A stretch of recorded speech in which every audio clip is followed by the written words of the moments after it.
تخيل لو جيت قلت لك انا معايا المفتاح. تخيل لو قلت لك ان بضغطة زرار واحدة بس وببرنامج بسيط جدا ممكن تنزله على موبايلك دلوقتي تقدر تخلي سرعة الانترنت عندك صاروخ، والباقة اللي بتخلص يوم 10 في الشهر ما تخلصش ابدا. تخيل لو قلت لك ان السيستم اللي هم صارفين عليه ملايين بل مليارات عشان يحجمك ويخنقك بالكوتا فيه خرم. لا مش خرم بس، دي بوابة واسعة نقدر نعدي منها كلنا ونعمل اللي احنا عايزينه، بل ونستخدم انترنت غير محدود.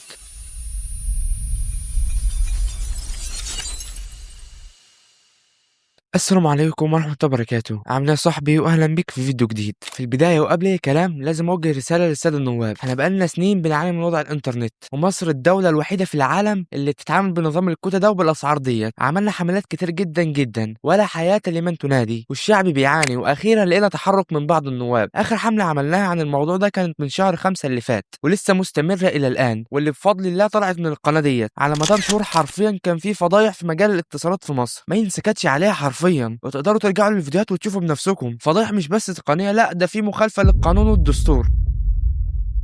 وانا بشكركم انكم قدمتم طلبات احاطه، والرساله ديت ليكم. انا عارف ان شركات الاتصالات هتجهز ردود دبلوماسيه، هيقولوا بنيه تحتيه وتكلفه تشغيل وازمه عمله. انا بوفر عليكم المجهود وبقول لكم ديت الحلول الفنيه القابله للتطبيق فورا. لما الوزير او ممثل الشركه يقف قدامكم واطلبوا منه طلب واحد بس. احنا مش عايزين الغاء كامل للكوتا لو ده صعب عليكم، احنا عايزين تطبيق سياسات عادله زي كل دول العالم، مش عايزين حاجه مختلفه. اسالوهم سؤال فني واضح: ليه الانترنت عندنا مش زي دول العالم، مش زي الدول اللي حوالينا؟ ليه مش زي السعوديه؟ ليه مش زي الصومال؟ ليه مش زي السودان؟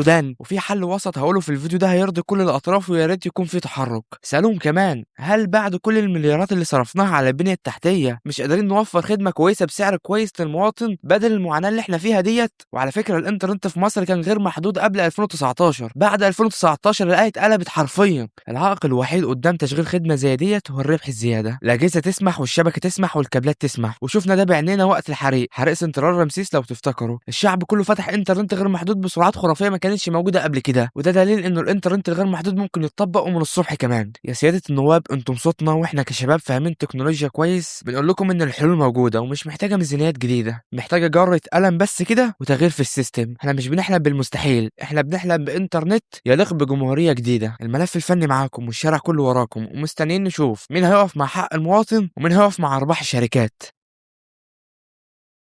قبل ما ندخل في موضوعنا المهم جدا النهارده، خبر سريع لكل الناس اللي طلبت منه محتوى كروي. اخيرا فتحنا القناه الجديده. القناه ديت هتكون رايقه وبعيده عن الدوشه، هنتكلم فيها عن الكوره بتحليل ورؤيه مختلفه تماما، فلو مهتم هسيب لك الرابط في اول تعليق.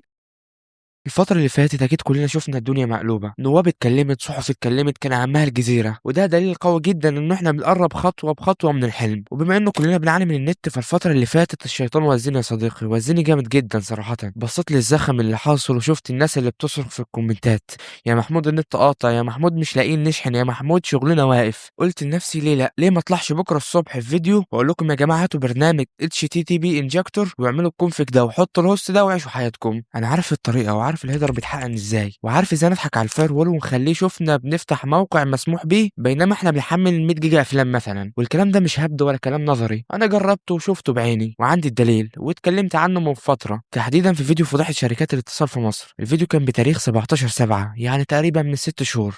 بعد ما الباقة تخلص الطبيعي ان السرعة بتنزل والنت بيقف وما بيفتحش تاني، بس تعالى جرب كده تفتح موقع سبيد تيست وتصبر عليه شوية لغاية لما يفتح او يحمل، يعني هتلاقي السرعة فجأة طارت كأن الباقة شغالة بكامل طاقتها وبكامل قوتها. بس تيجي تحمل بعدها او تفتح يوتيوب او تفتح اي موقع، مفيش اي حاجة بتفتح اصلا والسرعة زبالة. خلصانة يا صديقي، الموقع ده شغال بكامل السرعة. اهو الفيديو ده بقى من فترة كنت بوريكم فيه ازاي وانا باقتي خلصانة تماما والنت قاطع عافية موقع سبيد تيست شغال بأقصى سرعته. لو عايز تفهم الموضوع ده بالتفصيل انصحك ترجع تسمع الفيديو، وفي شخص كويس برضه اسمه يوسف عامل حلقة بالتفصيل بتشرح الموضوع ده، انصحك تروح تسمعها يعني. المهم يا صديقي انه الباقة خلصانة تماما والموقع شغال بأقصى سرعته، يعني الموقع ده معمول له وايت ليست من عند شركة نحنو. السرعة كانت واصلة 25 ميجا والعداد مش بيعد اصلا عشان السيستم مبرمج انه يفتح المحبس في الحتة ديت، واحنا دخلنا من الحتة ديت.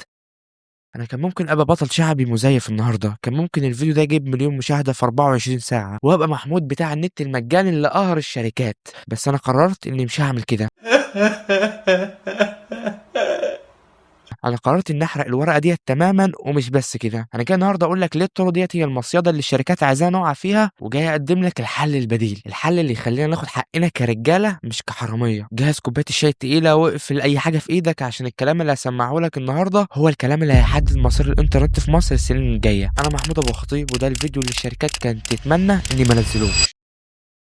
في البداية حابب أجاوب على سؤال مهم جدًا، وهيقعد يتسألني شهور قدّام، ليه يا محمود بخلت علينا بالطريقة؟ خلّيني أجاوبك بصراحة يا صديقي، الإجابة في 3 نقط، لو فهمتهم كويس هتعرف إحنا بنحارب مين. أولًا فخ القط والفار، الشركات اللي إحنا بنتعامل معاها عندها جيوش من مهندسين الشبكات وأمن المعلومات، الطرق اللي زي سنايس بوفينج والتانلينج دي حاجات هم عارفينها كويس، ولو أنا طلعت شرحتها النهارده هم مش هيتفرجوا عليَّ ويسقفوا، هم عندهم أجهزة اسمها ديب باكيت، أجهزة بتفصص الترافيك بتاعك فتفوتة فتفوتة، في خلال 24 ساعة بالضبط أو أقل الثغرة هتتقفل. والconfig اللي أنت فرحت بيه ساعة هيقف وساعتها هندخل في نفس الدايرة المغلقة، أنا أنزّل طريقة هم يقفلوها، أنا أنزّل طريقة هم يقفلوها، وفي النُص القضية الأساسية حقنا في إنترنت غير محدود هتتنسى، وهتتحول القضية لإزاي نشغّل النت المجاني، وده اللي هم عايزينه بالضبط، يلهونا في التفاصيل عشان ننسى المشكلة الأساسية.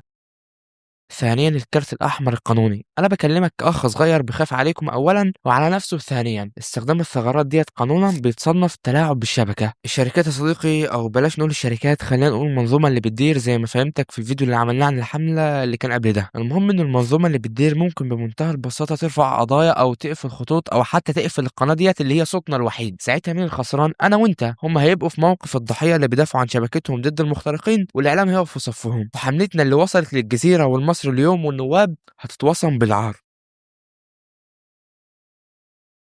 ثالثًا والأهم إحنا مش شحاتين، ودي النقطة اللي بتوجعني شخصيًا، يا جماعة إحنا مش بنشحت نت من حد، إحنا مش عايزين نسرق واي فاي الجيران، إحنا بندفع فلوس وفلوس كتير أوي كمان، ودافعين تمن الخط وتمن الراوتر وتمن الضريبة، لما أروح ألجأ لطرق شمال عشان أفتح يوتيوب أنا كده باقلل من نفسي أولًا، وباقلل منكم ثانيًا، وباقول لهم أنتم صح إحنا ما نستاهلش خدمة محترمة، إحنا نستاهل نعيش في الأنفاق، لأ بقى أنا مش هانزل تحت الأرض، أنا هاقف فوق الأرض وفي النور وهاطالب بحقي بعين قوية. طيب طالما مش هنستخدم ثغرات إيه الحل؟ عشان نعرف العلاج لازم نشخص المرض صح، ليه الشركات متمسكة بنظام الباقات المحدودة باستماتة كده؟ وليه كل ما نقول غير محدود يطلعوا لنا بعبع الاستخدام العادل؟ الشركات بتكسب من حاجة واحدة بس هي قلقك، أيوه قلقك، هم بيبيعوا القلق، السيستم الحالي متصمم بذكاء عشان تفضل طول الشهر إيدك على قلبك، يا ترى الباقة هتكمل، يا ترى الفيديو ده هيسحب كتير، بلاش أحمل اللعبة ديّة دلوقتي، حالة الرعب اللي هم عاملينها ديّة بتخليك تجري تعمل تجديد مبكر، وهي اللي بتخليك تشحن باقات إضافية، عارف الباقات الإضافية ديّة؟ أيوه الباقات الإضافية ديّة هي الكنز، هي منجم الذهب، ده الربح الصافي اللي بييجي من غير أي تكلفة إضافية، أُمّال أنت مفكر يا صديقي هُم مهتمين ليه بالباقات الإضافية في الإعلانات بتاعتهم؟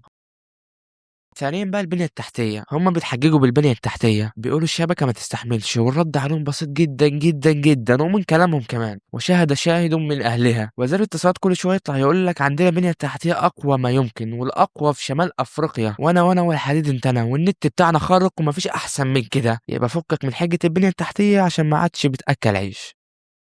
طيب أنا شُفت واحد وللأسف مسؤول كبير يعني في الاتصالات، بيقول ما فيش دولة بتفتح نت غير محدود لشعبها وده كلام مش موجود في كل دول العالم، طيب إيه الهبل ده؟ آه والله هبل فعلًا، تعالَ نبُص كده هل الطبيعي هو النت المحدود في دول العالم؟ أهو يا عم عمك جوجل رد عليك ببحث ما خدش 5 ثواني، يا ريت بقى نبحث كويس قبل ما نقول معلومة مش مضبوطة، يعني كل دول العالم فيها نت غير محدود وده الطبيعي أساسًا، إحنا عندنا الشبكة تستحمل والدنيا زي الفل، يبقى المشكلة مش في الهاردوير، المشكلة قرار إداري، المشكلة إنهم مش عايزينك تاخد راحتك عشان ما تتعودش على الرفاهية فتبطل تدفع.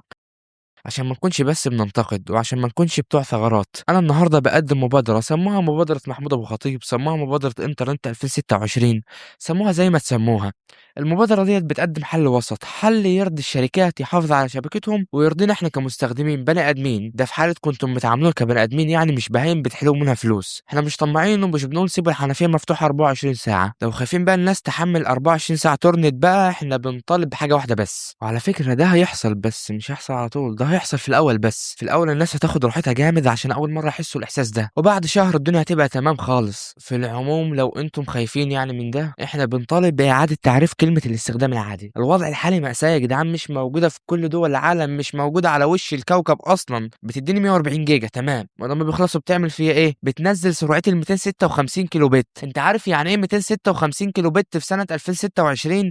يعني موت بالبطيء، يعني ما فيش نت أساسًا، آخرك رسالة واتس بالعافية وابقى قابلني لو عرفت تفتح الصفحة الرئيسية ليوتيوب. إلى المسؤولين وإلى المحتكرين لمجال الاتصالات في مصر، اسمعوا المعادلة ديت والله العظيم عادلة جدا ومطبقة في دول كتيرة أقل مننا. باقة أساسية محترمة، الحد الأدنى للاستخدام يكون 1 تيرا مثلا في الشهر للخطوط المنزلية، مش 140 جيجا ولا 200 جيجا. احنا بيوتنا فيها شاشات سمارت وموبايلات وطلبة بتذاكر تابلت وشغل اونلاين. ال 140 جيجا دي يا معلم كانت تنفع ايام ما كنا بنبعت الصور بلوتوث. بالنسبة بقى للسرعة بعد انتهاء الباقة، ده لو افترضنا ان في تنين مجنح اصلا خلص ال 1000 جيجا، تعمل معاه ايه ده يا معلم؟ تقطع عنه النت؟ لا، نزل له السرعة ل 5 ميجا بت. حتى ركز معايا في الرقم ده، ليه 5 ميجا؟ ال 5 ميجا دي سرعة كويسة، سرعة تخليك تتفرج على يوتيوب 720 بي بدون تقطيع، تعمل مكالمة فيديو زوم عشان شغلك ما يتخربش بيته، تتصفح فيسبوك عادي ومواقع تعليمية بشكل طبيعي. لكن ال 5 ميجا ديت مش هتخليك تحمل لعبة 100 و200 جيجا، هتاخد وقت طويل جدا، فمش هتعمل ضغط لحظي على الشبكة ولا هتخليك تفتح سايبر يعني وتوزع وصولات. بص، حل مفيش احسن من كده ومرضي لجميع الاطراف. شفت المعادلة؟ بسرعة 5 ميجا بعد ما الباقة، انت كمنظومة بتدير ضمنت ان محدش هيعمل حمل مرعب على الشبكة، وانا كمواطن ضمنت ان الانترنت مش هيقطع عني، وان حياتي الرقمية هتفضل مستمرة بكرامة لحد ميعاد التجديد. هو ده الاستخدام العادل بمفهوم الدول المحترمة واللي موجود في كل دول العالم. الموجود في كل دول العالم انك تمنع الاستغلال السيء للانترنت مش تمنع الحياة. طيب بالنسبة للسعر، انا مش هقول لك سعر، السعر قرره انت بالنسبة لدخل المواطن، لا اكتر ولا اقل، زي ما بتعمل مع اغلب السلع الاساسية. لانه والله حرام حرام يعني اللي بتعمله في الناس ده، الناس تعبت حرفيا يا اخي، الناس بقت تبات تحلم بنت غير محدود. والله العظيم اللي بيحصل في مصر ده مش موجود في اي دولة في العالم، الكلام ده مش مستحيل والكلام ده مش خيال علمي، التقنية موجودة والاجهزة في السنترالات تقدر تطبق البروفايل ده، سبيد ثروتلينج بروفايل بضغطة زرار من المهندسين بتوعكم. القصة كلها إرادة واحترام لشعب تعب حرفيا بيقول لكم كفاية بقى تعبنا.